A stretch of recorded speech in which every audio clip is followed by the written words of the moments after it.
Hunter association की general lobby का scene दिखाया जाता है, जहाँ पर सारे हंटर्स आकर अपने लिए मिशन ढूंढते हैं। हमारा रैन भी वहीं पर जाता है। रैन वहाँ पर जाने के बाद कहता है, मैं एक बहुत ही बुरा हीलर हूँ, मुझे काफी अरसा हो गया है एक हंटर बने हुए, लेकिन मेरे जैसे जितने भी दूसरे हीलर्स और हंटर्स हैं, उन सभी ने अपनी अपनी इनेट एबिलिटी को अवेकन कर लिया है, लेकिन मैं अभी तक अपनी इनेट एबिलिटी को इन्वेकन नहीं कर पाया। रैन कहता है, अगर हम लोग अपनी इनेट एबिलिटी को खुद से अवेक नहीं कर पाते तो उसके लिए हमें अवेकनिंग स्टोन्स को एब्जॉर्ब करना पड़ता है, और वो सारे के सारे अवेकनिंग स्टोन्स हमें ट्रोल हंटर साइड से मिलते हैं। लेकिन असल बात तो ये है कि ट्रोल हंटर साइड पे ये बहुत ज्यादा महंगे बिकते हैं और मेरे पास तो कुछ भी नहीं है। रैन कहता है, अब जबकि मैंने बता दिया है कि मेरे पास कुछ भी नहीं है, तो इसका मतलब मुझे ट्रोल माइन में जाकर खुद से इन अवेकनिंग स्टोन्स को इकट्ठा करना पड़ेगा। वहाँ पर जाकर मॉन्स्टर्स का सामना करूंगा और वहाँ से मुझे अवेकनिंग स्टोन्स मिलेंगे। लेकिन मसला ये है कि कोई भी मेरे साथ टीम अप नहीं होना चाहता। वहाँ पर मैं टीम के बिना कैसे जाऊंगा, क्योंकि अगर मैं मॉन्स्टर्स को मारूंगा तो वहाँ पर अवेकनिंग स्टोन्स को इकट्ठा करने के लिए भी तो मुझे कोई चाहिए होगा। लेकिन साथ ही रैन कहता है, अगर मैं किसी डंजन के अंदर जाता हूँ, वो भी एक पार्टी के साथ, मेरे पास तो ये अजीब सा सिस्टम है, जैसे मैं डंजन के अंदर जाऊंगा ये उसका एवोल्यूशन मूड स्टार्ट कर देगा और मेरे साथ जितने भी लोग होंगे उन सब की जान खतरे में आ जाएगी। रैन कहता है, मुझे तो कुछ भी समझ नहीं आ रही, अब मैं क्या करूँ। लगता है कि अब मुझे अकेले ही ट्रोल माइन डंजन के अंदर जाना पड़ेगा। रैन अभी तक वहीं पर खड़ा सोच रहा होता है कि उसी वक्त वहाँ पर जाओबाई आती है और उसे कहती है, सोंगरैन, अगर तुम अकेले हो और तुम किसी पार्टी को ज्वाइन करना चाहते हो तो तुम मेरी पार्टी के आ सकते हो। हमारे गिल्ड की एक पार्टी ट्रोल माइन डंजन के अंदर जाने वाली है। रैन उसकी तरफ देखता है और कहता है,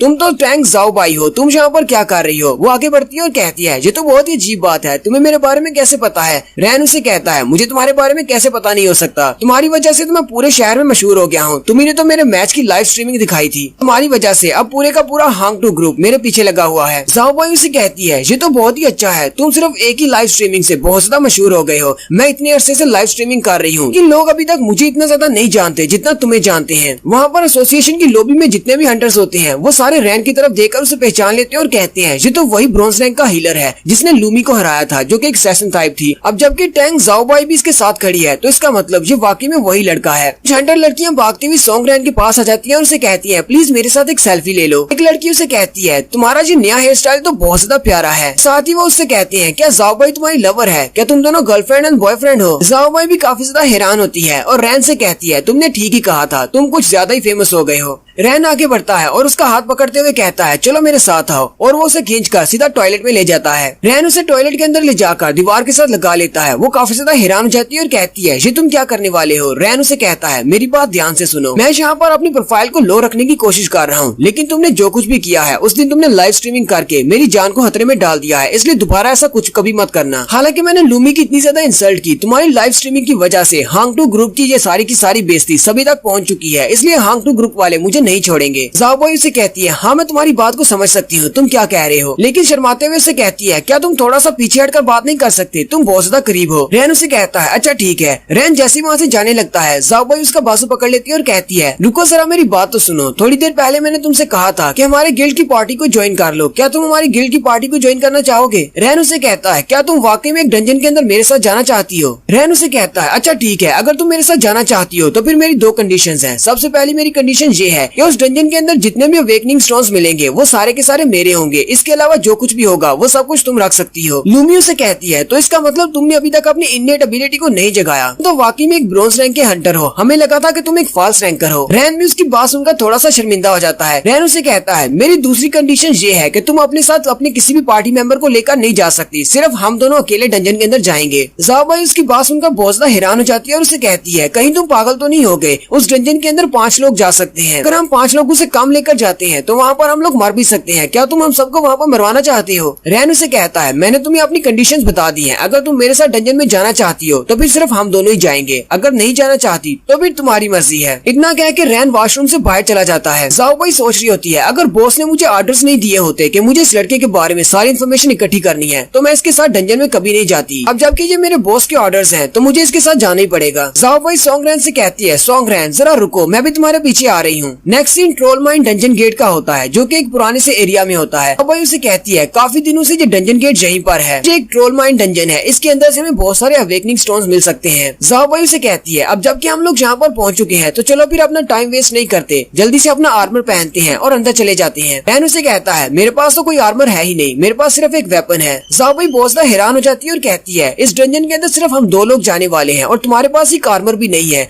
कहीं तुम यहाँ पर खुदकुशी करने के लिए तो नहीं आए, साथ में मुझे भी मरवा करवा दोगे? रैन उसे कहता है पहली बात तो ये है कि मेरे पास इतने पैसे नहीं है कि मैं अपने लिए आर्मर खरीद सकूं, और दूसरी बात ये है कि ये मेरा ही स्टाइल है फाइट करने का। अगर तुम्हें मेरे साथ नहीं जाना तो फिर वापस जा सकती हो, तुम्हें किसी ने फोर्स नहीं किया कि मेरे साथ अंदर आओ। ज़ाओ वही उसे कहती है ये तो सिर्फ अवेकनिंग स्टोन्स हैं। अवेकनिंग स्टोन्स तो तुम्हें कहीं से भी मिल सकते हैं, तुम साइड से भी खरीद सकते हो, लेकिन अगर तुम यहाँ पर डंजन के अंदर मर जाती हो तो फिर तुम्हें अवेकनिंग स्टोन्स नहीं मिलेंगे। रैन उसके कंधे पे हाथ रखता है और कहता है शांत हो जाओ, ये सारा मेरा मसला है कि मैं डंजन के अंदर जिंदा रहता हूँ या मरता हूँ। तुम्हें बस अपना ख्याल रखना है, अपने आप को प्रोटेक्ट करना। और साथ ही वो डंजन गेट की तरफ आगे बढ़ जाता है और जाते हुए उसे कहता है अगर डंजन के अंदर जाने के बाद तुम्हें बहुत ज्यादा डर लगता है तो तुम वापस आ सकती हो, मैं तो बॉस को मारने के बाद ही वापस आऊंगा। ज़ाओ भाई काफी ज्यादा परेशान होती है और कहती है अब मैं जाकर गिल्ड लीडर को क्या बताऊंगी, ये लड़का तो पूरी तरह पागल है, इसका दिमाग खराब हो चुका है। अगर मैं इसके साथ डंजन के अंदर नहीं जाती तो बॉस को बताने के लिए कुछ भी नहीं होगा, मुझे भी इसके साथ जाना ही पड़ेगा, क्योंकि अगर आज मैं इसके साथ यहाँ पर नहीं जाऊंगी तो हमारी गिल्ड लीडर मुझे फिर से वीडियोस बनाने का काम दे देगी, जो कि बहुत ज्यादा बोरिंग है। लूमी सामने की तरफ देखती है तो रैन पहले ही डंजन के अंदर जा चुका होता है। वो कहती है रैन कहाँ पर चला गया, कहीं ऐसा तो नहीं कि वो डंजन के अंदर अकेले चला गया है। लगता है ये लड़का मुझे बहुत ज्यादा काम मांग रहा है, जबकि मैं एक गोल्ड रैंक की समनर हूँ और ज़ाओ भाई की क्लास समनर है, यानी कि वो अपने मैजिक्स को कास्ट करते हुए किसी भी क्रीचर को बुला सकती है। ज़ाओ भाई एक लंबी सांस लेती है और कहती है चलो फिर ठीक है, मैं भी डंजन के अंदर जाती हूँ। अगर वो मुझे नहीं मिला और अंदर बहुत ज्यादा खतरा हुआ, मैं अकेले बाहर आ जाऊंगी। ज़ाओ भाई बातें करते हुए पोर्टल से अंदर जाती है और कहती है सोंग रैन मेरे बिना तो तुम अंदर नहीं जा सकते, मुझे नहीं लगता कि तुम यहाँ पर बॉस को ढूंढ भी पाओगे, यहाँ पर बहुत सारे मॉन्स्टर्स हैं। लेकिन जैसे ही वो अंदर जाती है वो ये देखकर बहुत ज्यादा हैरान हो जाती है कि वहाँ पर जितने भी मॉन्स्टर्स होते हैं वो पहले से मर चुके होते हैं। ज़ाओ भाई आगे की तरफ चलती जाती है और कहती है ये लड़का तो वाकई में बहुत ज्यादा हास है, बॉस ने कहा था इसके ऊपर नजर रखनी है,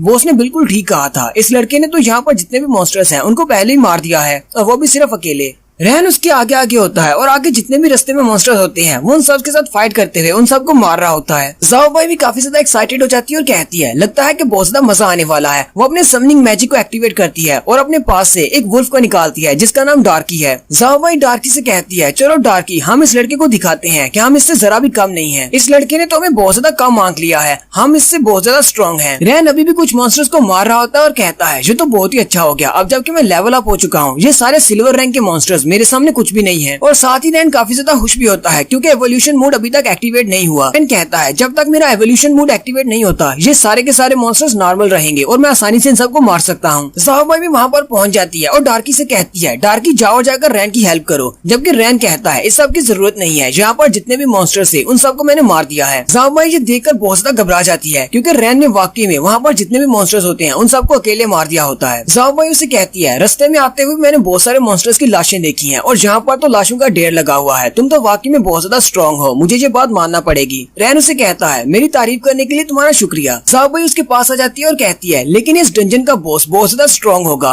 क्योंकि ये एक टीम डंजन है, इसलिए इसके बॉस को तुम अकेले नहीं हरा पाओगे। रैन उसे कहता है जब तक मैं ट्राई नहीं करूंगा मुझे पता कैसे चलेगा कि मैं उसको अकेले हरा सकता हूँ या नहीं। सामने बॉस का रूम होता है लेकिन बॉस के रूम के बाहर दो गार्ड्स खड़े होते हैं। रैन ज़ाओ भाई से कहता है सामने देखो, सामने दो एलीट मॉन्स्टर्स खड़े हैं, मुझे लगता है कि ये दोनों बॉस के रूम को गार्ड कर रहे हैं। हालांकि बाकी के सारे मॉन्स्टर्स सिल्वर रैंक के मॉन्स्टर्स थे और वो इतने ज्यादा स्ट्रॉन्ग नहीं थे, लेकिन ये दोनों गार्ड बहुत ज्यादा स्ट्रॉन्ग होने वाले हैं। उनकी पावर लेवल को देखकर तो लगता है ये एलीट रैंक के मॉन्स्टर्स हैं। रैन ज़ाओ भाई से कहता है अब जबकि हमें पता है कि इस दरवाजे के पीछे बॉस हो सकता है तो क्या तुम इस सब के लिए रेडी हो? वो उसे कहती है हाँ मैं बिल्कुल रेडी हूँ। रैन उसे इशारा करते हुए कहता है ठीक है फिर देखते हैं तुम कितनी ज्यादा स्ट्रॉन्ग हो, ये दोनों गेट कीपर्स तुम्हारे हैं, चलो जल्दी करो इन्हें मार दो। अगर तुम इन दोनों मॉन्स्टर्स को भी नहीं हरा पाओगी तो फिर तुम्हें मेरे साथ आने का कोई हक नहीं, तुम यहाँ से वापस चली जाना, मुझे नहीं लगता कि तुम बॉस से बच पाओगी। ज़ाओ भाई उसे कहती है अब बस भी करो, तुम्हें लगता है कि मैं तुमसे वीक हूँ, तुम एक हीलर हो जबकि मैं एक पावरफुल समनर हूँ। ज़ाओ भाई अपनी डार्की से कहती है डार्की जल्दी से आगे बढ़ो और इसे दिखाओ कि हम लोग क्या कर सकते हैं। डार्की बड़ी स्पीड के साथ भागता हुआ एक एलीट मॉन्स्टर पर अटैक करने के लिए आगे बढ़ता है। डार्की भागते हुए हवा में जंप करता है और साथ ही वो उसे कहती है अपने वेयरवुल्फ वाली फार्म को एक्टिवेट करो, और वो वेयरवुल्फ की तरह बन जाता है, यानी कि दो पैरों पर चलने वाला वुल्फ बन जाता है और सीधा उस एलीट मॉन्स्टर के सर पे जाकर बैठ जाता है। लेकिन वो एलीट मॉन्स्टर उसे पीछे की तरफ धकेल देता है। डार्की जल्दी से अपना पंजा सामने की तरफ करके उस पर अटैक करने लगता है, लेकिन उस एलीट मॉन्स्टर के पास उसकी एक शील्ड होती है जो वो सामने की तरफ कर लेता है और अपने आप को उस अटैक से बचा लेता है। फिर ज़ाओ भी डार्की से कहती है अपने दूसरे स्किल को एक्टिवेट करो, और वो अपने दूसरे स्किल को एक्टिवेट करता है जिसमें उसके पंजे बड़े बड़े हो जाते हैं, यानी कि उसके नाखून बड़े हो जाते हैं और उसकी स्ट्रेंथ भी पहले से बहुत ज्यादा बढ़ जाती है। डार्की एक जबरदस्त पंजा मारता है जिससे सामने वाले एलीट मॉन्स्टर की शील्ड दो टुकड़े हो जाती है। साथ ही डार्की अपना रेज मूड एक्टिवेट करता है और दोनों पंजों के साथ उसके ऊपर पंजे मारना स्टार्ट करता है और उसके टुकड़े टुकड़े कर देता है, जबकि रैन भी वहीं पर खड़ा होता है और उसे कहता है, ओए काले बिल्ले, क्या तुमने उसे मार दिया? क्योंकि रैन ने दूसरे वाले एलीट मॉन्स्टर को मार के उसके सर पे अपना पाँव रखा होता है। रैन ज़ाओबाई से कहता है, तुम लोग तो बहुत ज्यादा स्लो हो, मेरे पास इतना ज्यादा टाइम नहीं है, इसलिए मुझे खुद आगे बढ़ के दूसरे एलीट मॉन्स्टर को खुद ही मारना पड़ा। साथ ही रैन उसकी बेइज्जती करते हुए कहता है, तुम्हें क्या लगता है कि तुम यहाँ पर किसी पार्क में घूमने के लिए आई हो? तुम्हारी एबिलिटीज बहुत ज्यादा स्लो है, अपनी स्पीड को बढ़ाओ, नहीं तो तुम बॉस के रूम में जाने से पहले ही मारी जाओगी। रैन ने क्योंकि दूसरे वाले एलीट मॉन्स्टर को मार दिया होता है, ज़ाओबाई से देखकर बहुत ज्यादा हैरान हो जाती है और रैन से कहती है, तुमने ऐसा कैसे किया? तुम्हारी स्पीड इतनी ज्यादा कैसे हो सकती है? तुम तो सिर्फ एक हीलर हो और वो भी ब्रॉन्ज रैंक के, मैं एक गोल्ड रैंक की समनर हूँ, मुझसे ज्यादा तुम्हारी स्पीड कैसे हो सकती है? रैन उसे कहता है, हाँ मैं एक ब्रॉन्ज रैंक का हीलर हूँ, लेकिन मेरी स्पीड तुमसे ज्यादा है। रैन उसे कहता है, हाँ ये बात ठीक है कि मेरा फाइटिंग लेवल 37 पर पहुंच चुका है, यानी कि मैं ऑलरेडी गोल्ड लेवल का हंटर बन चुका हूँ, लेकिन अभी तक मुझे प्रमोट नहीं किया गया, मुझे नया रैंक नहीं दिया गया। ज़ाओबाई उसे कहती है, लेकिन ऐसा कैसे हो सकता है, तुम्हें प्रमोट क्यों नहीं किया गया? रैन उसे कहता है, ये बात इतनी ज्यादा इम्पोर्टेंट नहीं है,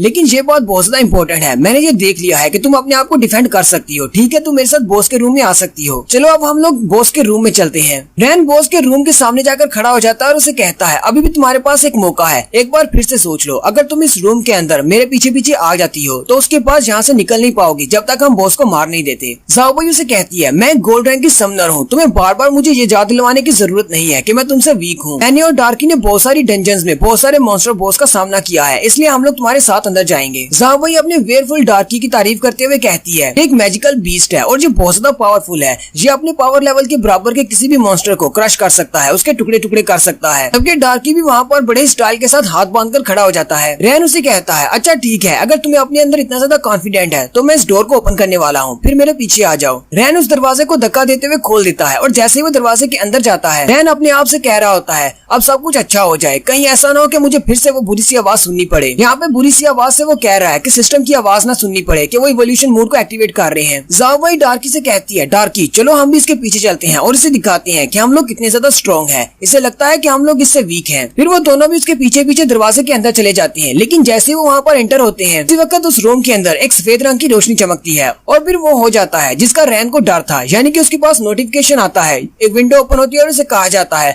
हम लोग बॉस को इवोल्व कर रहे हैं, सिस्टम का इवोल्यूशन मोड एक्टिवेट हो चुका है, तुम्हारे लिए बॉस को जनरेट किया जा रहा है। रैन कहता है, बस इसी की कमी थी। साथ ही फिर से उसके पास नोटिफिकेशन आता है और उसे कहा जाता है, तुम्हारे बॉस को जनरेट कर दिया गया है, होप कि तुम इस गेम को बहुत ज्यादा एंजॉय करोगे। इसके सामने एक बड़ा सा मॉन्स्टर खड़ा होता है जो कि पहले छोटा होने वाला था, इवोल्यूशन मोड की वजह से वो बहुत ज्यादा बड़ा हो जाता है। ज़ाओबाई उस बॉस मॉन्स्टर को देखकर बहुत ज्यादा हैरान हो जाती है और कहती है, ये बॉस मॉन्स्टर इतना ज्यादा बड़ा कैसे हो सकता है? हम लोग तो एक नॉर्मल रैंक की डंजन के अंदर आए हैं और नॉर्मल रैंक की डंजन के अंदर इतना बड़ा बॉस कैसे हो सकता है? ये तो देखने में बहुत ज्यादा स्ट्रॉन्ग लग रहा है। उस बॉस के हाथ में एक बड़ा सा बैट होता है और वो उनके सामने हंसना शुरू कर देता है। रैन उसे कहता है, अब इस बात से क्या फर्क पड़ता है कि ये बॉस कितना ज्यादा स्ट्रॉन्ग है, एक बार हम लोग बॉस के रूम में एंटर हो गए, हम लोग इसे मारे बिना डंजन से बाहर नहीं जा सकते। रैन उस बॉस के सामने खड़ा होता है और कहता है, लगता है कि इसके पास बहुत ज्यादा स्ट्रेंथ है, लेकिन इसके पास स्पीड नहीं होगी क्योंकि इसका साइज बहुत ज्यादा बड़ा है। लेकिन रैन अभी वहीं पर खड़ा होता है कि उसी वक्त पलक झपकने की स्पीड से वो बॉस उसके ऊपर अपना बैट दे मारता है, जबकि रैन जल्दी से पीछे हट जाता है। रैन उसके बैट के ऊपर अपना पाँव रख लेता है और कहता है, लगता है कि ये बॉस इतना ज्यादा सिंपल नहीं है, इसके पास तो स्पीड भी है और स्ट्रेंथ भी है। ज़ाओबाई उसे कहती है, अब ये मत कहना कि तुम इतने बड़े से बॉस मॉन्स्टर को देखकर बहुत ज्यादा डर गए हो, इसीलिए उसके सामने हिल नहीं पाए। अगर उस बॉस का बैट तुम्हें लग जाता तो यहीं पर तुम्हारी मौत हो जाती। बॉस मॉन्स्टर फिर से अपने बैट को पीछे की तरफ करता है और घुमाकर रैन को मारने वाला होता है। उसी वक्त ज़ाओबाई डार्की से कहती है, डार्की जाओ जाकर इस पर अटैक करो और इस बॉस मॉन्स्टर को मार डालो। डार्की भागता हुआ वो करता हुआ बड़ी स्पीड के साथ बॉस के ऊपर अटैक करने के लिए आगे जाता है। वो जंप करते हुए बॉस मॉन्स्टर की चेस्ट के ऊपर अपना पंजा मारता है, जबकि बॉस मॉन्स्टर भी आगे से चिल्लाना शुरू कर देता है। डार्की बहुत ज्यादा खुश हो जाता है कि उसके पंजे की वजह से बॉस मॉन्स्टर को बहुत ज्यादा दर्द हो रहा है। लेकिन साथ ही बॉस मॉन्स्टर अपने बैट को घुमाता है और डार्की पर अटैक कर देता है, जिससे डार्की पीछे जाकर गिरता है। डार्की फिर से उठता है और जबरदस्त स्पीड के साथ आगे की तरफ बढ़ता है और उसकी गर्दन को पकड़कर उसे पीछे की तरफ गिरा लेता है। डार्की ने बड़े स्टाइल के साथ उस बॉस मॉन्स्टर की गर्दन को पकड़ रखा होता है और वो बॉस मॉन्स्टर नीचे गिर जाता है। ज़ाओबाई भी ये देखकर बहुत ज्यादा खुश हो जाती है और कहती है, डार्की तुमने बहुत ही अच्छा काम किया, तुमने इस मॉन्स्टर को हरा दिया है। ज़ाओबाई कहती है, ये बॉस सिर्फ साइज में ही बड़ा लग रहा था, लेकिन ये बॉस तो इतना ज्यादा वीक है कि मेरे डार्की ने इसको हरा दिया। डार्की भी अपने हाथों पर से मिट्टी झाड़ते हुए उठकर खड़ा हो जाता है, वो भी बड़े स्टाइल के साथ। ज़ाओबाई हंसते हुए आगे बढ़ती है और रैन से कहती है, लगता है कि तुम्हें यहाँ पर कुछ भी नहीं करना पड़ा, तुम थोड़ी देर पहले मुझे बहुत ज्यादा वीक कह रहे थे, अब देखो जरा हमने बॉस को अकेले ही मार दिया है। रैन उसे कहता है, तुम तो बहुत बड़ी बेवकूफ हो, क्या तुम्हें लगता है कि बॉस इतनी आसानी से मर सकता है? और थोड़ी देर के बाद वो बॉस मॉन्स्टर फिर से उठकर खड़ा हो जाता है। ज़ाओबाई ये देखकर बहुत ज्यादा हैरान हो जाती है और कहती है, यहाँ पर हो क्या रहा है? मेरे डार्की ने इसको मार दिया था, ये फिर से कैसे उठ गया? क्या? रैन हंसते हुए उससे कहता है चलो फिर ठीक है, मैं तुम्हें ऑफिशियली वेलकम करता हूँ अपनी डंजन के अंदर। ये डंजन मेरी है। ज़ाओबाई उसे कहती है तुम्हारी इस बात का क्या मतलब है कि ये तुम्हारी डंजन है? रैन उसे कहता है ये सारी बातें करने के लिए बहुत सारा टाइम है, मैं बाद में तुम्हें एक्सप्लेन कर दूंगा, पहले इसके ऊपर अटैक करते हैं। रैन बॉस के ऊपर अटैक करने के लिए आगे बढ़ जाता है और उसे कहता है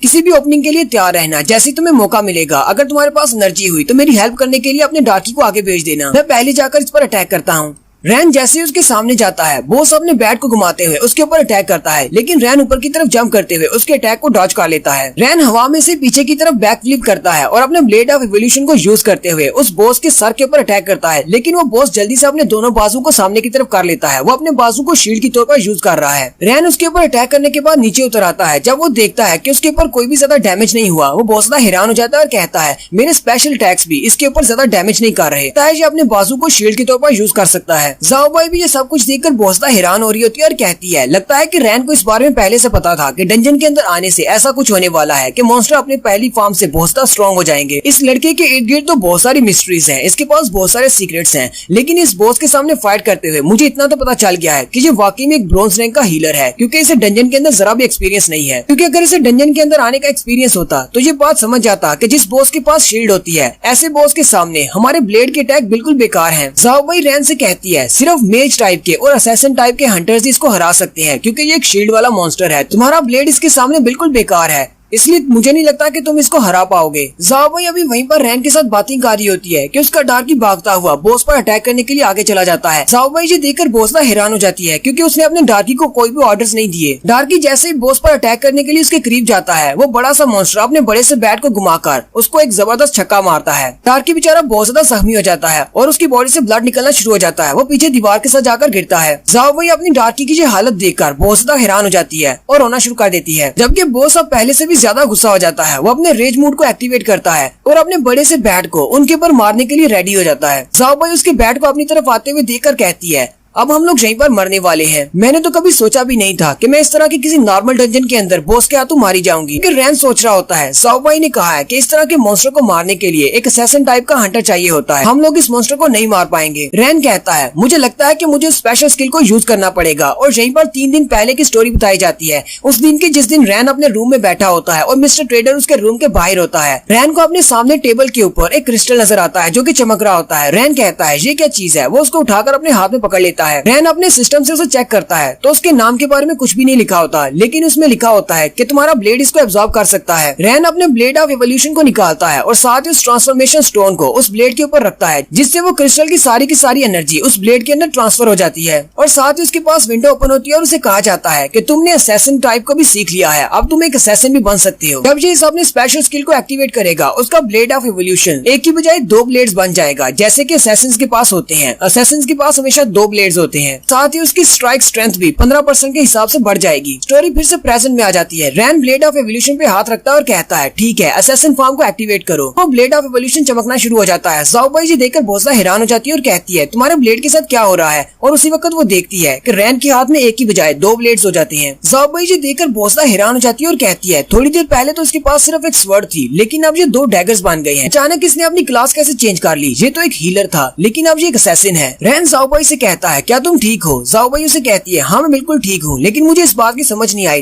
तुम तो एक हीलर हो, फिर तुम्हारे पास ये सेकंड क्लास कैसे हो सकती है? तुम असैसिन कैसे बन सकते हो? उसी वक्त वो सामने की तरफ देखते हैं तो बॉस मॉन्स्टर उनकी तरफ देखकर हंस रहा होता है और उनके ऊपर अपना पंच मारने वाला होता है। रैन ज़ाओबाई से कहता है मेरे पास ये सारी बातें बताने का टाइम नहीं है, पहले मुझे इस बॉस मॉन्स्टर से निपटने दो। बॉस मॉन्स्टर रैन के ऊपर अपना पंच मारता है। रैन ऊपर की तरफ जंप कर जाता है, लेकिन उसका पंच जमीन के अंदर धंस जाता है। रैन उसी वक्त अपने ब्लेड को यूज करते हुए उस बॉस मॉन्स्टर के ऊपर अटैक करता है, जिससे उसका एक दांत कट जाता है, जिससे बॉस मॉन्स्टर बहुत ज्यादा गुस्सा हो जाता है और अपनी पावर्स को रिलीज करता है, जिससे एक फोर्स फील्ड बनती है और रैन पीछे की तरफ गिर जाता है। ज़ाओबाई जी स्पेशल स्किल को देखकर बहुत ज्यादा हैरान हो जाती है और कहती है बॉस तो अपने टायरेंट वाले स्किल को यूज कर रहा है, इससे एक फोर्स फील्ड बनती है। ज़ाओबाई कहती है ये वाली स्पेशल एबिलिटी इस जैसी नॉर्मल रैंक की बॉसेस के पास नहीं होती। रैन अभी उसकी फोर्स फील्ड के साथ टकराकर पीछे की तरफ ही गिर रहा होता है कि बॉस जल्दी से अपना हाथ आगे बढ़ाता है और रैन को पकड़ लेता है। उस रैन को पकड़ लेने के बाद उसे बड़े ही जोर के साथ जमीन के ऊपर पटका कर मारता है और ग्राउंड के ऊपर एक जबरदस्त धमाका होता है। जाओबाई भी देखकर बॉस तक घबरा जाती है। रैन के मरने के बाद अब जाओबाई की बारी होती है। बॉस जाओबाई की तरफ देखता है और फिर अपने हाथ को आगे बढ़ाते हुए जाओबाई को मारने लगता है। जाओबाई वहीं पर गिर जाती है और कहती है ऐसा नहीं हो सकता, मैं यहाँ पर नहीं मार सकती। जबकि उसी वक्त रैन को दिखाते हैं जो कि उस बॉस मॉन्स्टर के दूसरे वाले हाथ के नीचे होता है। वो वहीं से अपने ब्लेड को यूज करते हुए उसके हाथ को काट देता है और उठकर खड़ा हो जाता है। रैन काफी ज्यादा जख्मी होता है, उसके चेहरे से ब्लड बह रहा होता है। रैन उठते ही जाओबाई से कहता है अगर तुम इससे अपने आप को बचा नहीं सकती तो किसी सेफ जगह पर जाकर सिर्फ खड़ी होकर देखो। जाओबाई जो कि डरी हुई वहाँ पर बैठी होती है वो उसे कहती है नहीं, मैं पीछे नहीं जाने वाली, मैं यहीं पर तुम्हारे साथ फाइट करूंगी। रैन उसे कहता है तुम इस काबिल नहीं हो, क्यों यहाँ पर मरना चाहती हो? तुम्हारी वजह से मैं भी अपने अटैक्स पूरी तरह नहीं रिलीज कर पा रहा। मैं अपनी फुल पावर को रिलीज करके इस बॉस को यहीं पर मारने वाला हूँ, सिर्फ एक ही मूव में, इसलिए तुम पीछे हट जाओ, कहीं ऐसा ना हो कि तुम्हें भी चोट लग जाए। फिर रैन उस बॉस मॉन्स्टर के सामने खड़ा हो जाता है, जबकि बॉस मॉन्स्टर भी उसके सामने खड़ा होता है। वो दोनों एक दूसरे के आमने सामने हैं। जबकि बॉस मॉन्स्टर भी उसके सामने खड़ा होता है। दोनों एक दूसरे से फाइट करने के लिए रेडी हैं। बॉस मॉन्स्टर पहले अपना मूव चलता है और वो अपने पाँव को ऊपर उठाते हुए रैन को अपने पाँव के नीचे देने की कोशिश करता है, लेकिन रैन जल्दी से ऊपर की तरफ जंप कर जाता है। रैन के हाथ में क्योंकि अब 2 डैगर्स हैं, वो असैसिन टाइप का हंटर बन चुका है और वो दोनों डैगर्स के साथ उसके चेहरे की तरफ अटैक करने के लिए आगे बढ़ता है। रैन अपने दोनों डैगर्स को इस्तेमाल करते हुए उस बॉस मॉन्स्टर के ऊपर अटैक करता है, लेकिन बॉस मॉन्स्टर अपने बाजू को सामने की तरफ करते हुए एक शील्ड बना लेता है। लेकिन रैन उसी के हाथ को इस्तेमाल करते हुए अपने आप को ऊपर की तरफ एक और पुश देता है, यानी डबल जंप करता है और फिर उसके सर पर अटैक करता है। रैन बड़े ही जबरदस्त स्टाइल के साथ ऊपर से अपने दोनों डैगर्स के साथ उसके सर में अपने डैगर्स को दंसा देता है। जैसे ही रैन के डैगर्स उसके सर में दनस जाते हैं, उसी वक्त वो बॉस मॉन्स्टर वहीं पर डिस्ट्रॉय हो जाता है और साथ ही रैन के पास विंडो ओपन होती है और उसे कहा जाता है तुमने तो बॉस को मार दिया है और साथ ही तुम्हें एक स्पेशल मूव भी मिला है जिसको प्रिसाइज अटैक कहते हैं। इससे तुम्हारी एबिलिटीज बहुत ज्यादा बढ़ जाती हैं। ये स्पेशल अटैक ऐसे मॉन्स्टर्स के ऊपर भी काम करेगा जिनके पास बॉडी आर्मर्स होते हैं। जाओबाई ये देखकर बहुत ज्यादा हैरान हो जाती है और कहती है इस लड़के ने तो बॉस को अकेले ही हरा दिया। जाओबाई भी काफी ज्यादा जख्मी होती है क्योंकि उसके घुटने से ब्लड बह रहा होता है। वो नीचे बैठी होती है और कहती है ये लड़का तो बहुत ज्यादा स्ट्रॉन्ग है, इसके पास 2 क्लासेस है, यानी ये एक हीलर भी है और साथ ही एक असैसिन भी है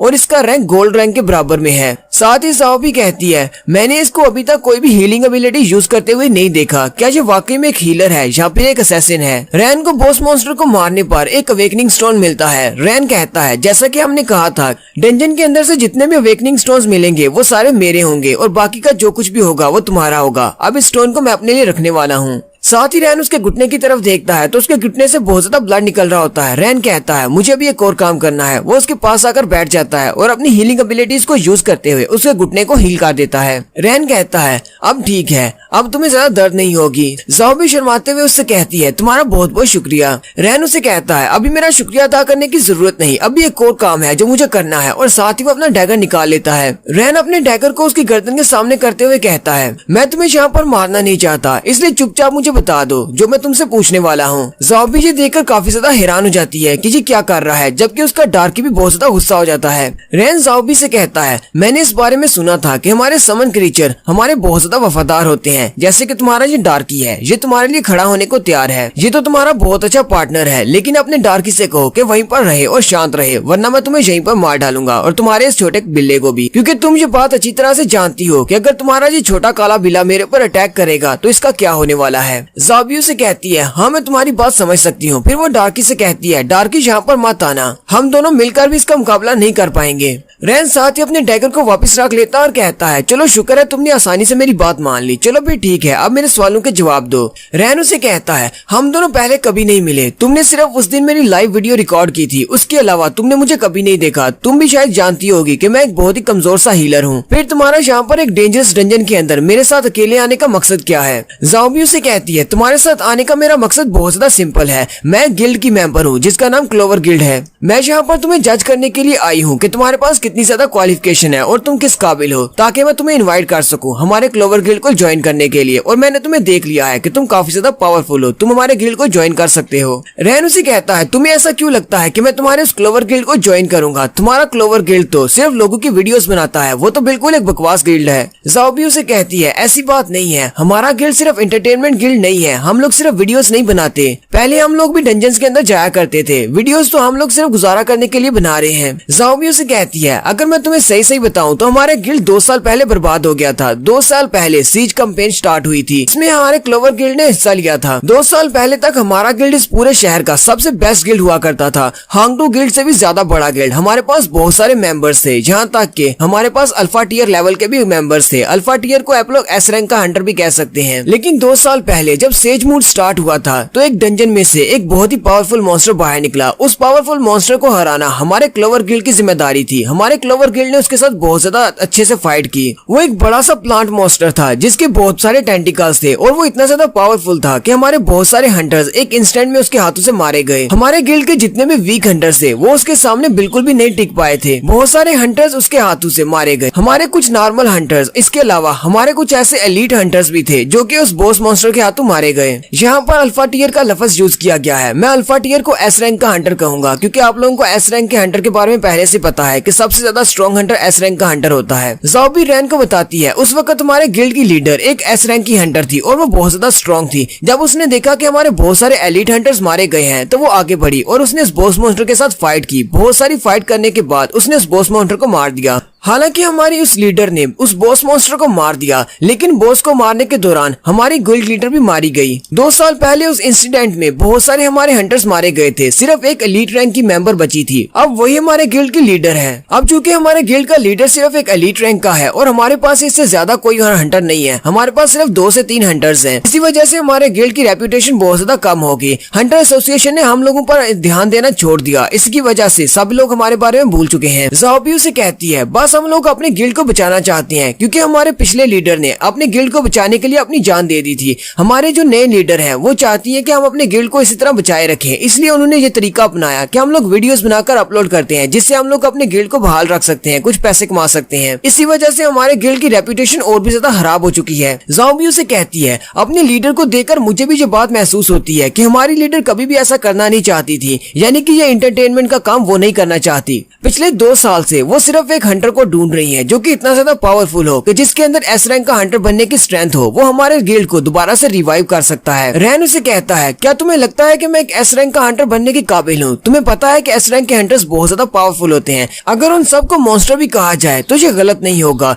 हालांकि हमारे इस पूरे के पूरे डिस्ट्रिक्ट सी में सिर्फ 9 ऐसे एस रैंक के हंटर्स हैं जिन्हें हम लोग जानते हैं। ज़ाओबी उसे कहती है, हाँ मुझे भी ये बात अच्छी तरह से पता है, किसी एस रैंक के हंटर को ढूंढना घास के अंदर गिरी हुई सुई को ढूंढने के बराबर है, लेकिन फिर भी हमारी लीडर की यही कोशिश है कि हमें कोई एस रैंक का हंटर मिल जाए जिसकी वजह से हमारे गिल्ड को दोबारा से रिवाइव किया जा सके। हमारी गिल्ड लीडर ने उस दिन डेथ मैच की सारी वीडियो देखी थी, उन्हें लगता है कि तुम्हारे अंदर बहुत ज्यादा पोटेंशियल है, तुम एक एस रैंक के हंटर बन सकते हो, इसलिए मैं तुम्हें यहाँ पर इन्वाइट करने के लिए आई हूँ। अगर तुम चाहो तो तुम हमारे क्लोवर गिल्ड के लीडर बन सकते हो। मैंने इस डंजन के अंदर तुम्हारी एबिलिटीज को देख लिया है, तुम अभी एक ब्रॉन्ज रैंक के हंटर हो, लेकिन फिर भी तुमने एक बॉस को अकेले मार दिया है, तुम बहुत ज्यादा स्ट्रॉन्ग हो। अगर तुम एक एस रैंक के हंटर नहीं भी बनते तो मुझे लगता है कि फ्यूचर में तुम एक किंग क्लास के हंटर बन सकते हो, इसलिए मैं तुम्हें इन्वाइट करना चाहती हूँ। तो क्या तुम हमारे क्लोवर गिल्ड को ज्वाइन करना चाहोगे? रैन अपने पास एक और छोटा क्रिस्टल निकालता और कहता है, ये 20 का टिकट मुझे यहाँ डंजन के अंदर से मिला था, तुम इसे अपने पास रख सकती हो। और साथ ही रैन उठकर खड़ा हो जाता है और उसे कहता है, फ्यूचर में मेरे पीछे कभी मत आना,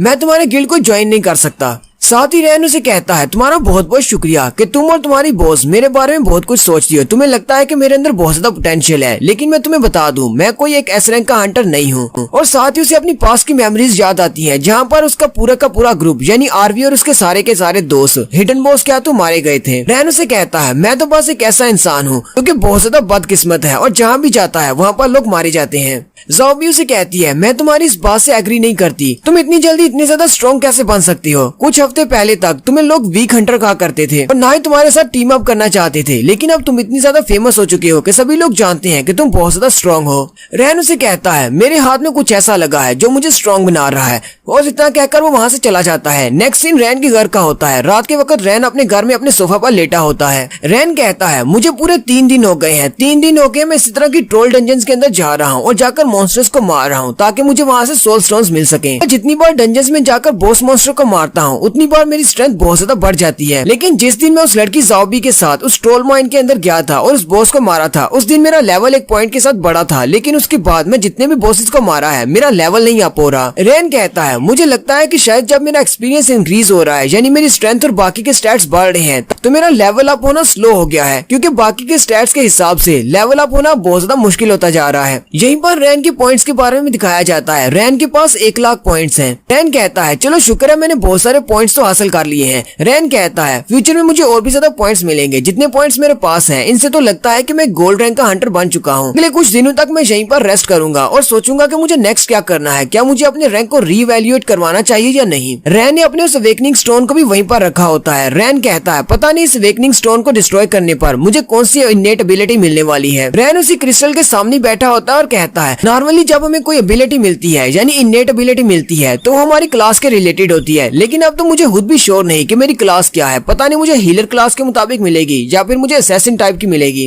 रैन कहता है चलो इस बारे में ज्यादा सोचने की जरूरत नहीं है, और साथ ही वो उस क्रिस्टल को उठाता है और अपने हाथ में पकड़कर कहता है चलो अभी ट्राई करके देख ही लेते हैं। रैन उस क्रिस्टल को अपने हाथ में पकड़ता है और साथ ही मुट्ठी को बंद करते हुए उस क्रिस्टल को तोड़ देता है, और उस क्रिस्टल से जो एनर्जी निकलती है वो उसकी बॉडी में एब्जॉर्ब हो जाती है, जिसकी मदद से उसकी बॉडी के अंदर जो उसकी इनेट एबिलिटी है वो एक्टिवेट हो जाती है। रैन के रूम से एक जबरदस्त रोशनी निकलती है। थोड़ी देर के बाद रैन अपने हाथों की तरफ देखता है और कहता है ये तो सिफोन हीलिंग है। रैन की इनेट एबिलिटी जो कि सबसे ज्यादा स्पेशल एबिलिटी मानी जाती है, उसका नाम सिफोन हीलिंग है, यानी कि वो किसी वक्त भी अपनी बॉडी को हील कर सकता है। लेकिन रैन की एबिलिटी कोई खास नहीं है, क्योंकि 15 माना पॉइंट्स को जाया करने पर वो हर सेकंड के साथ 1% अपनी हेल्थ को इंक्रीज कर सकता है। रैन कहता है मुझे तो बहुत ज्यादा डिसअपॉइंटमेंट हो रही है कि मेरी हीलिंग पावर्स इतनी ज्यादा बकवास हैं कि मुझे इतनी बुरी हीलिंग एबिलिटी मिली है, जबकि बाकी सभी के लिए इनेट एबिलिटी बहुत ज्यादा स्पेशल होती है। वक्त रैन के दरवाजे पर बेल बजती है। रैन काफी ज्यादा हैरान हो जाता है और कहता है अब तो काफी ज्यादा रात हो चुकी है, इस वक्त मेरे घर कौन आया होगा। फिर रैन दरवाजा खोलने के लिए चला जाता है। जैसे वो दरवाजा खोलता है, सामने कुछ लोग खड़े होते हैं। वो उसे कहते हैं क्या तुम्हारा नाम मिस्टर रैन है। रैन उसे कहता है हाँ मेरा नाम रैन है, तुम कौन हो। सामने वाला बंदा उसे कहता है मैं हंटर एसोसिएशन में काम करता हूँ, ये मेरा कार्ड है। वो उसे अपना कार्ड दिखाता है। वो वाकई में हंटर एसोसिएशन से आया होता है। वो ऑफिसर उसे कहता है तुम एक हंटर हो और हम लोग हंटर इन्वेस्टिगेशन टीम से आए हैं। मैं चाहता हूँ कि तुम हमारे साथ कोऑपरेट करो, जो भी हम तुमसे पूछेंगे उसका सही से जवाब देना। और साथ ही वो लोकल पुलिस की तरह उसके घर के अंदर घुस आते हैं।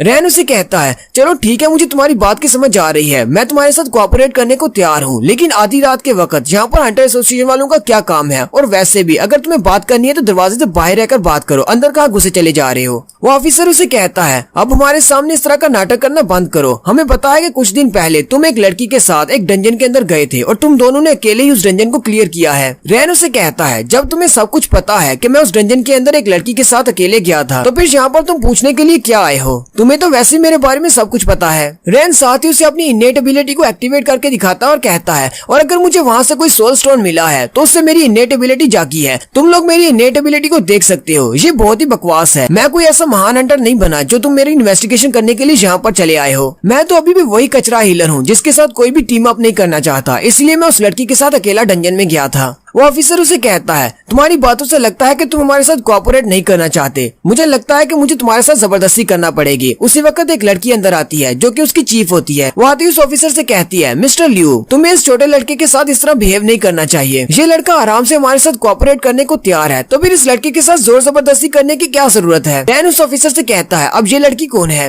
वो लड़की उसे कहती है मिस्टर सॉन्ग रैन, हमें तुम्हारे बारे में सब कुछ पता है। हमें पता है कि तुम पहले कितना बड़ा कचरा हुआ करते थे, लेकिन अब कुछ दिनों से तुम काफी ज्यादा बेहतर हो चुके हो, इसलिए हम लोग यहाँ पर तुम्हारी इन्वेस्टिगेशन करने के लिए आए हैं। उस ऑफिसर लड़की का नाम जाओ जिंग होता है और वो इन्वेस्टिगेशन टीम की चीफ है। वो रैन से कहती है लगता नहीं कि तुम हमारे साथ कोऑपरेट कर रहे हो, ऐसा करने से तुम बहुत बड़ी मुश्किल में पड़ जाओगे। रैन उसे कहता है चलो फिर ठीक है, अंदर आ जाओ, बैठकर बात करते हैं। फिर वो सारे लोग जाकर बैठ जाते हैं। रैन उसके सामने बैठा सोच रहा होता है ये सारे लोग यहाँ पर क्या करने के लिए आए होंगे। क्या ये सब लोग इसलिए आए हैं कि मैंने ट्रोल हंटर को अकेले क्लियर किया है, या फिर इसलिए कि मैं स्ट्रॉन्ग होता जा रहा हूँ। लेकिन ऐसा तो कोई रूल नहीं है कि हम लोग स्ट्रॉन्ग नहीं बन सकते। या फिर ये यहाँ पर नॉविस डंजन के उस हादसे को इन्वेस्टिगेट करने के लिए आए हैं जिस डंजन के अंदर मैं गया था और मेरे एवोल्यूशन मूड की वजह से काफी सारे लोग जख्मी हो गए थे। जाओ जिंग रैन से कहती है तुम्हें परेशान होने की जरूरत नहीं और ना ही घबराने की। हम लोग यहाँ पर उस मामले को इन्वेस्टिगेट करने के लिए नहीं आए, यानी कि नॉविस डंजन को इन्वेस्टिगेट नहीं कर रहे, और ना ही हमें इस बात से कोई मसला है कि तुमने ट्रोल हंटर डंजन को अकेले जाकर क्लियर किया है। तुम जितना चाहे उतना स्ट्रॉन्ग बन सकते हो, हमें इस बात से कोई भी मसला नहीं है। मैं यहाँ पर इस मकसद के लिए नहीं आई और ना ही तुम्हारी तुम्हारी इन्वेस्टिगेशन करने के लिए आई हूँ। असल में मैं यहाँ पर इसलिए आई हूँ। क्या तुम इस बात को जानना चाहते हो कि तुम्हारी मॉम की डेथ कैसे हुई थी? रैन ये बात सुनते ही बहुत ज्यादा हैरान हो जाता है। रैन उसे कहता है, अब तुम लोग मुझे सच क्यों बताने वाले हो? जब मैंने तुम लोगों से पूछा था कि मेरी मॉम की डेथ कैसे हुई है तो किसी इन्वेस्टिगेटर ने मुझे कुछ भी नहीं बताया था। इसीलिए तो मैं एक हंटर बना था ताकि मैं इन्वेस्टिगेशन टीम के बहुत ज्यादा करीब रह सकूं और इन्वेस्टिगेशन टीम मेरे सवालों के जवाब दे सके, क्योंकि आप सब लोग हंटर्स के सवालों के जवाब देते हो, आम इंसान के नहीं। रैन उसे कहता है, तो फिर जल्दी से बताओ मेरी मॉम की डेथ कैसे हुई थी? जाओ जिंग उसे कहती है, मैं तुम्हें ऐसे ही नहीं बता सकती क्योंकि तुम्हारे हंटर पॉइंट्स बहुत ज्यादा कम है। अपने हंटर पॉइंट्स को पहले बढ़ाना होगा। एक हंटर के पास जितने ज्यादा हंटर पॉइंट्स होते हैं उसकी वैल्यू उतनी ज्यादा होती है और उसको उतनी ज्यादा इन्फॉर्मेशन मिल सकती है। अगर तुम्हारे हंटर पॉइंट्स ज्यादा होते तो मैं तुम्हें ये इन्फॉर्मेशन दे सकती थी। तुम्हारी मॉम की मौत एक टॉप सीक्रेट है, इसलिए अगर तुम्हें उनके बारे में इन्फॉर्मेशन चाहिए तो तुम्हें बहुत सारे हंटर पॉइंट्स को इकट्ठा करना होगा। अभी तुम्हारे पास बहुत ही कम हंटर पॉइंट्स हैं। साथ ही जाओ जिंग उसे कहती है, बहुत ही जल्दी नई डंजन्स ओपन होने वाली हैं जो कि हर साल ओपन होती हैं। तुम अपने आप को इन डंजन्स के लिए रजिस्टर करवा सकते हो जहाँ पर जाकर तुम्हें बहुत सारे हंटर पॉइंट्स मिल सकते हैं। पूरी दुनिया में इस टाइम में ये डंजन्स ओपन होती हैं। इस बार जो डंजन ओपन होने वाली है उस डंजन का नाम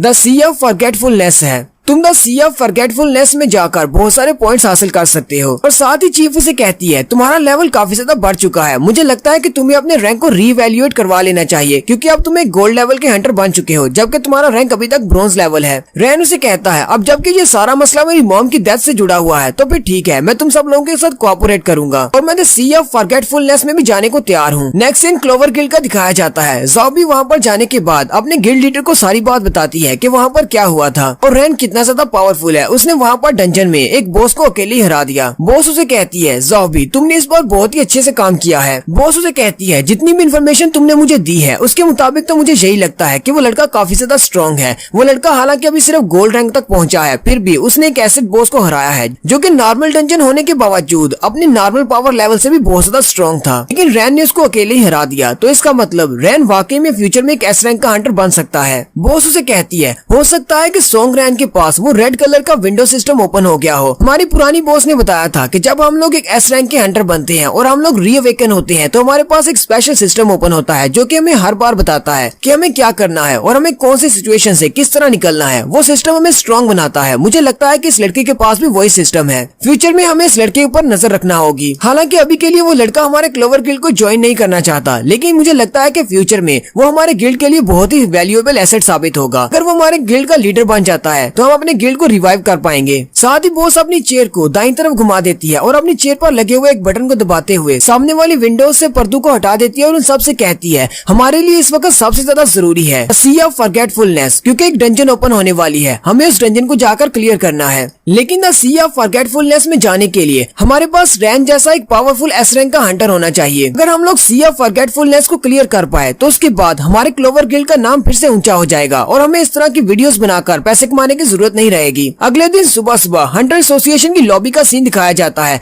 रैन भी हंटर एसोसिएशन की बिल्डिंग में जाता है क्योंकि चीफ ने रैन से कहा था कि तुम्हें अपने रैंक को रीवैल्यूएट करवाना है, इसलिए वो अपने रैंक को रीवैल्यूएट करवाने के लिए वहाँ पर गया है। इस बार रैन अपना थोड़ा सा हुलिया चेंज करके आता है। उसने सर के ऊपर कैप पहनी होती है और साथ में चश्मा लगाया होता है। रैन कहता है, अगर लोगों ने मुझे यहाँ पर पहचान लिया तो फिर सारे लोग मेरे इर्द गिर्द जमा हो जाएंगे। अब ऐसा भी नहीं है कि मैं कोई बहुत बड़ा सेलिब्रिटी बन चुका हूँ, लेकिन मुझे इन लोगों से बहुत ज्यादा मसला होता है। यहीं पर रैन एक बैकग्राउंड सीन दिखाता है। रैन कहता है, मैंने चीफ से रात को पूछा था क्या वो मुझसे क्या चाहती है, कि मुझे क्या करना चाहिए। चीफ उसे कहती है, मैं यहाँ पर तो तुम्हारे रैंक को रीएवैल्यूएट नहीं कर सकती, लेकिन कल तुम हमारी एसोसिएशन की बिल्डिंग में आ जाना। मैं तुम्हें एक रूम नंबर बता देती हूँ, वहाँ पर तुम्हारे लिए स्पेशल रिजर्वेशन की जाएगी। वहाँ पर वो एक बंदा तुम्हें मिलेगा, वो तुम्हारे रैंक को तुम्हारे लिए रीएवैल्यूएट करेगा और चेक करेगा कि तुम किस काबिल हो। रैन हंटर एसोसिएशन ऑफिस की बिल्डिंग में चलता हुआ ऊपर की तरफ चला जाता है, जहाँ पर रूम नंबर 2026 होता है। रैन कहता है, मुझे इसी रूम में जाना है जहाँ पर वो बंदा मुझे मिलने वाला है। रैन दरवाजे के ऊपर नॉक करता है, लेकिन दरवाजा खुला होता है। वो दरवाजे के खोल कर अंदर चला जाता है और कहता है, क्या कोई यहाँ पर है। रैन जैसे ही सामने की तरफ देखता है तो सामने मिस्टर ट्रेडर बैठा होता है। मिस्टर ट्रेडर उसे कहता है, तो तुम्हारा नाम सोंग रैन है, तुम यहाँ पर अपने रैंक को रीवैल्यूएट करवाने के लिए आए हो। मैं ही वो बंदा हूँ जो तुम्हारे रैंक को रीवैल्यूएट करेगा। मैं तो काफी देर से तुम्हारा इंतजार कर रहा था, तुमने मुझे बहुत ज्यादा इंतजार करवाया है। और साथ ही मिस्टर ट्रेडर बहुत ज्यादा एक्साइटेड हो जाता है। उसने अपनी टेबल के ऊपर ही एक एश ट्रे रखी होती है। मिस्टर ट्रेडर टेबल के ऊपर हाथ मारता है, जिससे वो एश ट्रे हवा में उड़ना शुरू कर देती है। मिस्टर ट्रेडर के पास इलेक्ट्रिसिटी और विंड की पावर है। जैसे ही वो एस्ट्रे हवा में उड़ना शुरू करती है, मिस्टर ट्रेडर अपनी चेयर से उठकर खड़ा हो जाता है और साथ ही वो घूमते हुए उस एस्ट्रे को एक जबरदस्त किक मारता है और उसे रैन की तरफ फेंक देता है और उसे कहता है, चलो फिर दिखाओ मुझे तुम्हारे अंदर कितनी पावर है, तुम्हारा टेस्ट अभी से स्टार्ट हो चुका है। रैन जी देखकर बहुत सा हैरान हो जाता है। साथ ही रैन जल्दी से अपने हाथों को सामने की तरफ करते हुए उसकी एस्ट्रे का रास्ता दूसरी तरफ मोड़ देता है और उसकी एस्ट्रे बिल्डिंग की दूसरी वाली साइड पे लगती है और दीवार में एक बड़ा सा होल हो जाता है। दीवार में एक जबरदस्त धमाका होता है, जबकि उस बिल्डिंग के नीचे खड़े लोग भी ऊपर की तरफ देखकर बहुत ज्यादा हैरान हो जाते हैं और कहते हैं, ऊपर क्या हो रहा है। रैन उसे कहता है, कौन हो तुम और तुम्हें मुझसे क्या चाहिए। मिस्टर ट्रेडर उसे कहता है, तुम यहाँ पर अपने रैंक को रीइवैल्यूएट करवाने के लिए आए हो ताकि मैं तुम्हें नया रैंक दे सकूं, और मैं यहाँ पर तुम्हें टेस्ट करने के लिए हूँ, यानी कि मैं तुम्हारा एग्जामिनर हूँ। मैं तुम्हारा टेस्ट लूंगा कि तुम्हें कौन सा रैंक देना है, लेकिन उसके लिए पहले मुझे तुम्हारी स्ट्रेंथ देखना होगी कि तुम कितने ज्यादा स्ट्रांग हो। मिस्टर ट्रेडर आपस में ही सोच रहा होता है, चीफ ने इस बार फिर से मुझे एक बकवास सा काम करने को दे दिया है, एक लड़के को री रैंक करना है, लेकिन फिर भी मुझे लगता है कि ये बहुत ज्यादा इंटरेस्टिंग होने वाला है क्योंकि ये लड़का एक रेयर अवेकन है। लेकिन साथ ही मिस्टर ट्रेडर कहता है, अब तो ये फाइट करने के बाद ही पता चलेगा कि ये वाकई में एक रेयर अवेकन है या फिर नहीं। और साथ ही मिस्टर ट्रेडर अपनी हवा को कंट्रोल करने की पावर को इस्तेमाल करते हुए वहाँ पर बिल्डिंग के टूटने की वजह से जितने भी पत्थर इकट्ठे होते हैं उन सब पत्थरों को हवा में उड़ाना शुरू कर देता है। रैन भी जल्दी से अपनी ब्लेड ऑफ इवोल्यूशन को बाहर निकाल लेता है और उसके हवा में बेचे हुए पत्थरों को टुकड़े टुकड़े करना शुरू कर देता है और कहता है, अगर तुम यहाँ पर मुझे इवैल्यूएट करने के लिए आए हो तो ये तो कोई तरीका ना हुआ, तुम तो सीधा साधा मुझ पर अटैक कर रहे हो। अगर तुम्हें लगता है कि मैं इतना ज्यादा वीक हूँ कि तुम्हारा सामना नहीं कर पाऊंगा तो तुम बहुत ज्यादा गलत हो, मैं बस तुम्हें नुकसान नहीं पहुँचाना चाहता। मिस्टर ट्रेडर उसकी बात सुनने के बाद हंसना शुरू कर देता है और कहता है, तुम्हें लगता है कि तुम मुझे नुकसान पहुंचा सकते हो, तुम तो सिर्फ एक बच्चे हो जिसके हाथ में एक स्वर्ड है। रैन अपने ब्लेड ऑफ इवोल्यूशन को यूज करते हुए एक स्पेशल स्किल को एक्टिवेट करता है जिसका नाम बैलेंस ब्लेड होता है। रैन अपने ब्लेड ऑफ इवोल्यूशन को यूज करते हुए उसकी हवा की एबिलिटी को चीरता हुआ उसके ऊपर एक जबरदस्त स्लैश लगाता है, लेकिन साथ ही दिखाते हैं मिस्टर ट्रेडर ने सिर्फ अपनी एक उंगली के साथ ही उसकी तलवार को रोक लिया होता है। रैन भी ये देखकर बहुत ज्यादा हैरान हो जाता है और कहता है, ऐसा कैसे हो सकता है, मेरा ये स्पेशल स्किल इसके सामने बिल्कुल बेकार है। मिस्टर ट्रेडर अपनी उंगली के साथ ही उसकी तलवार को पीछे की तरफ धक्का देते हुए कहता है, क्या तुम्हें वाकई में लगता है कि तुम मुझे नुकसान पहुंचा सकते हो? मैंने तुम्हें पहले ही कहा था कि तुम एक बच्चे हो जिसके हाथ में सिर्फ एक खिलौने वाली तलवार है।